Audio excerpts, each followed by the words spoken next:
اعوذ باللہ من الشیطان الرجیم بسم اللہ الرحمن الرحیم السلام علیکم ورحمۃ اللہ وبرکاتہ۔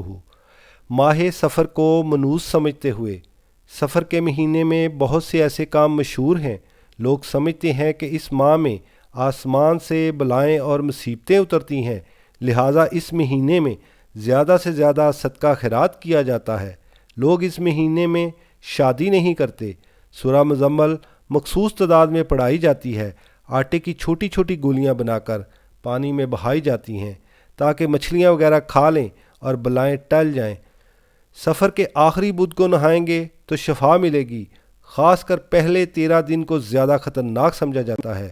یاد رکھیں، قرآن کی تلاوت کرنا، صدقہ خیرات کرنا، اس سے کوئی منع نہیں کرتا۔ یہ سب کام کرنے چاہیے، لیکن یہ اس لیے کرنا کہ 13 تیزی کی نیاز نہ دلائی تو مصیبت آ جائے گی۔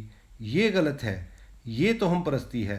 ہمارے ہاں لوگ کہتے ہیں کہ سفر کے مہینے میں شادی کریں تو کامیاب نہیں ہوتی، اگر ہو جائے تو اولاد نہیں ہوتی، اور اگر اولاد بھی ہو جائے تو نیک نہیں ہوتی۔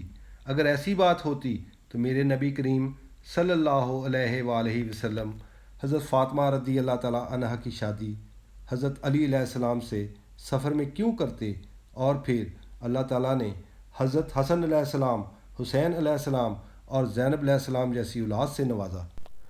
مجھے بتاؤ، کون ہے جو حضرت امام حسن علیہ السلام جیسا نیک ہو؟ کون ہے جو امام حسین علیہ السلام جیسا نمازی ہو؟ کون ہے جو حضرت زینب علیہ السلام جیسا پردہ دار ہو؟ حدیث مبارکہ ہے، حضرت ابو ہریرہ رضی اللہ تعالیٰ عنہ سے روایت ہے کہ نبی کریم صلی اللہ علیہ وآلہ وسلم نے ارشاد فرمایا، سفر کوئی چیز نہیں، یعنی سفر کے بارے میں یہ سب باتیں جہالت ہیں۔ اسلام میں نہ کوئی دن منحوس اور نہ ہی کوئی مہینہ منحوس۔ ایک اور حدیث مبارکہ ہے، کوئی مرض متعدی نہیں ہوتا، اور نہ بدشگونی کی کوئی اصل ہے، اور نہ الو میں نحوست ہے، اور نہ سفر کی نحوست کوئی بنیاد ہے۔ اللہ تعالی ہمیں اس طرح کی توہم پرستی سے محفوظ فرمائے اور نیک اعمال کرنے کی توفیق عطا فرمائے۔ آمین ثم آمین۔